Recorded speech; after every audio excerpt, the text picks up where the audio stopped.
Students हम बात करेंगे equations with different exponential functions की। मतलब फर्ज करें, मैं एक एग्जांपल से आपको समझाता हूं कि मेरे पास एक इक्वेशन है जो कि इस तरह से है कि टू एक कांस्टेंट है जिसकी पावर वेरिएबल है एक्स स्क्वायर माइनस वन, और ये इक्वल टू सम कांस्टेंट है जिसे मैं 8 कह रहा हूं।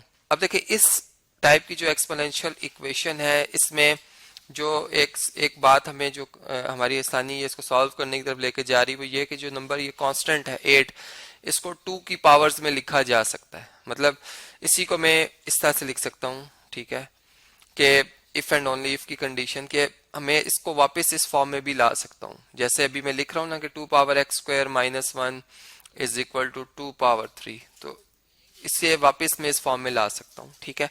अब ये बात हम जानते हैं कि दो रियल नंबर्स अगर इक्वल हैं तो इनको अगर हम सेम बेस में ले आए हैं, ठीक है, ये देखें इसकी इस नंबर की भी बेस और इस नंबर की भी बेस 2 है, ठीक है, तो फिर इनकी एक्सपोनेंट्स भी आपस में इक्वल होंगी, तभी ये नंबर्स भी आपस में इक्वल हैं, ठीक है।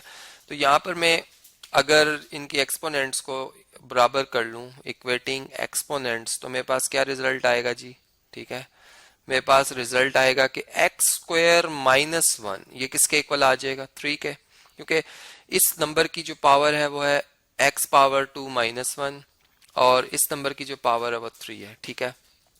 मीन्स के मैं अभी सोल्यूशन फाइंड करने के लिए ये सब कुछ कर रहा हूँ, ठीक है। अब देखें इससे नेक्स्ट जो है, अगर मैं एक्सपोनेंट्स को आपस में इक्वेट कर रहा हूँ तो इसका मतलब बेसिस भी आपस में इक्वेट है, तो वापस मैं इस शेप में आ सकता हूँ कि बेस 2 रखकर मैं वापस इसी इक्वेशन को बना सकता हूँ, ठीक है।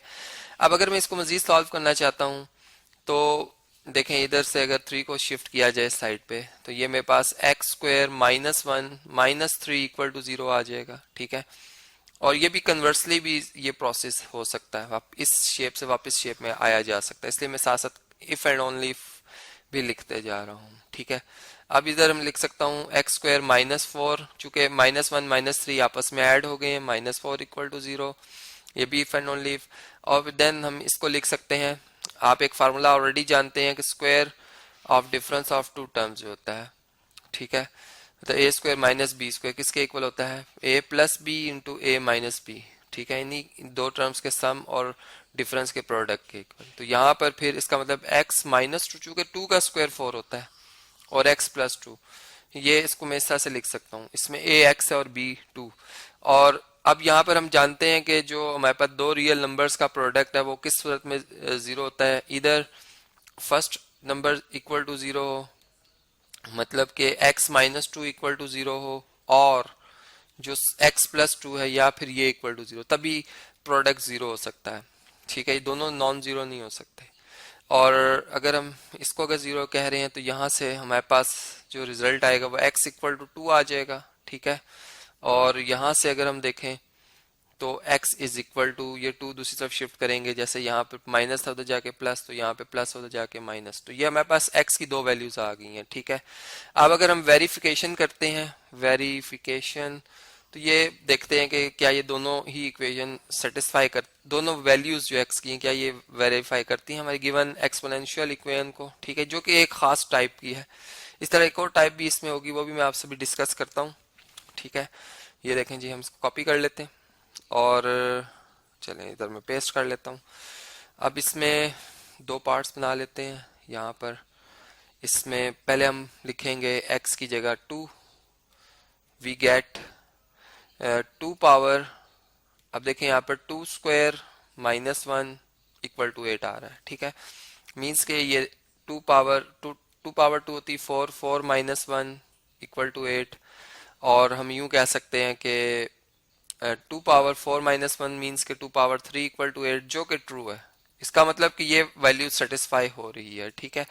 अब हम इसी इक्वेशन को दोबारा सिलेक्ट करते हैं और इसमें अब हम जो है वो पुट कर लेते हैं x इक्वल टू, चले यहाँ पर मैं लिखता हूँ put x is equal to minus two, ठीक है।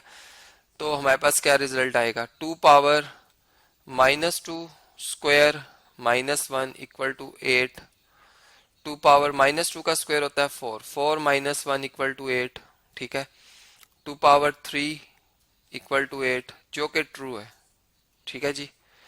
तो इसका मतलब कि हम यूँ कह सकते हैं कि जो x इक्वल टू 2 और -2 है, ये क्या चीज़ें हैं जी, are the roots of the equation. ठीक है जी, रूट्स ऑफ द इक्वेशन। ये बात क्लियर होगी आपको। इसी तरीके से अब हम नेक्स्ट क्वेश्चन सॉल्व करते हैं जी। एक और मेरे पास एग्जाम्पल मौजूद है। अगर हमारे पास इस टाइप की जो है एक्सपोनेंशियल इक्वेशन होती, ठीक है, जिसमें 2 पावर फर्ज करें एक्स स्क्वायर -1 है, और दूसरी तरफ अब बेस सेम है, ठीक है, और इसकी एक्सपोनेंट है 5 -x। ठीक है, अब इसका भी सोल्यूशन हम फाइंड कर सकते हैं, जो कि बेसिस इक्वल है। अब हम इसमें सबसे पहले जब स्टार्ट करेंगे सोल्यूशन के लिए, ठीक है, तो इसमें हम इक्वेट करेंगे एक्सपोनेंट्स को। ठीक है, इक्वेटिंग एक्सपोनेंट्स। तो हमारे पास जो लेफ्ट हैंड साइड में एक्सपोनेंट लिखी हुई है वो क्या है, एक्स स्क्वायर -1। ठीक है, जबकि राइट साइड पे जो लिखी हुई है एक्सपोनेंट वो है 5 -x। ठीक है, अब आप इन मतलब दोनों टर्म्स को इधर शिफ्ट करेंगे, एक्स स्क्वायर -5, बल्कि इधर शिफ्ट करते हैं, पहले x आएगा, पॉजिटिव x आ जाएगा साइन के साथ, -1 फिर -5 और इक्वल टू 0। x का भी साइन चेंज हुआ है, 5 का भी साइन चेंज हुआ है। इसके बाद x square plus x -6 is equal to 0 है। ठीक है, ये इसमें भी मैं ओनली इफ की कंडीशन लगा रहा हूँ, क्योंकि हम वापस इन इक्वेशन जो ऊपर जो दर्ज हुई हुई इक्वेशन है उसको लिख सकते हैं। ठीक है, कन्वर्सली भी ये प्रोसेस पॉसिबल है। इसी तरह से अगर आप देखें तो अमिटम ब्रेक करनी है हमने यहाँ पर। अगर मैं 3x में से 2x को सब्ट्रैक्ट कर लूँ तो देखें मेरे पास वापस x आ जाएगा, और अगर मैं 3x को -2x से मल्टीप्लाई करता हूँ तो -6x² आता है, जो कि x² को -6 से मल्टीप्लाई करने से भी आता है। ठीक है, जो रूल मैं आपको ऑलरेडी बता ही चुका हूँ। अब इसमें इफ एंड ओनली इफ की कंडीशन, और उसके बाद फर्स्ट टू टर्म में से अगर हम देखें तो x हम कॉमन ले सकते हैं, यहाँ से x कॉमन ले लें तो ये एक x ख़त्म हो जाएगा, यहाँ पर +3 के साथ x लिखा हुआ है ये भी कम हो जाएगा। ठीक है, ये मतलब 3 रह जाएगा और x कैंसिल हो जाएगा। इसी तरह यहाँ पे बल्कि -6 में लिखना भूल गया हूँ, चलिए मैं इसको लिख भी देता हूँ, -6 है और फिर इक्वल टू 0 है। ठीक है जी, और अगर आप इन दो टर्म में से देखें तो -2 हम कॉमन लेंगे, चूंकि +2 इसलिए नहीं कॉमन ले रहा हूँ कि फिर x +3 नहीं आएगा। देखिए -2 लिखने से अब देखें -2 को आप -2 से डिवाइड करें, +1 x से मल्टीप्लाई होकर x आएगा और इस तरह +3 आएगा। ठीक है, और अगर आप x +3 कॉमन ले लेते हैं तो x +3 के कॉमन लेने के बाद फर्स्ट टर्म में x और सेकंड टर्म में -2 रह जाएगा। ठीक है, यहाँ पर हम लिखेंगे इफ एंड ओनली इफ और इफ एंड ओनली इफ। ठीक है, और अब इसका मतलब कि दोनों जो हमने इसको फैक्टराइज किया है इसको हम यूं भी लिख सकते हैं कि x +3 इक्वल टू 0 और x -2 इक्वल टू 0। ठीक है जी, और इससे नेक्स्ट हम इससे क्या लिख सकते हैं, हम इससे नेक्स्ट यूं लिख सकते हैं कि x जो है वो इक्वल टू -3 आ जाएगा। मतलब वही कंडीशन जो मैंने अभी आपको बताई थी कि दो रियल नंबर्स का प्रोडक्ट अगर 0 है तो इधर दिस नंबर इक्वल टू 0 और सेकंड। ठीक है, तो और ये हो सकता है कि x इक्वल टू 2 हो। अब इन दोनों को भी अगर हम चेक करें, वेरीफाई करते हैं, ठीक है, तो यहाँ पर चेक कर लेते हैं इन्हें कि क्या ये हमारी गिवन इक्वेशन को सेटिस्फाई करते हैं या नहीं। ठीक है, तो इस क्वेश्चन को मैं यहाँ से करता हूँ कॉपी, और यहाँ पर हम इसे देख लेते हैं, चेक कर लेते हैं। ठीक है, तो आप देख सकते हैं, चलें इस साइड पे मैं इसको सिंप्लीफाई करूंगा और इस वैल्यू को इधर लिखकर। ठीक है, इसमें एक दफ़ा मैं x की जगह पुट कर रहा हूँ -3 और यहाँ पर मैं x की जगह पुट कर रहा हूँ 2। ठीक है, अब इसको चेक करते हैं कि क्या ये आंसर आता है, वेरीफाई होता है या नहीं। देखें यहाँ पर -3 का स्क्वायर आप करेंगे 9, 9 में से 1 माइनस करें कितना आता है 8, यहाँ पे आया 2 पावर 8, और यहाँ पे अगर आप देखें तो 5 -x है, अब माइनस और ये माइनस प्लस हो जाए, 5 + 3 कितना होता है 8, तो ये ट्रू आ रहा है। ठीक है, और इसी तरह से अगर आप यहाँ पे देखें तो 2 पावर ये भी देखें तो ये 2 का स्क्वायर 4 - 1 3, और यहाँ पे अगर आप देखें तो 5 - 2 इज 3। वही मीन्स कि दोनों ही शो कर रही हैं कि ये रिजल्ट ट्रू है, इसका मतलब दोनों रूट्स हैं।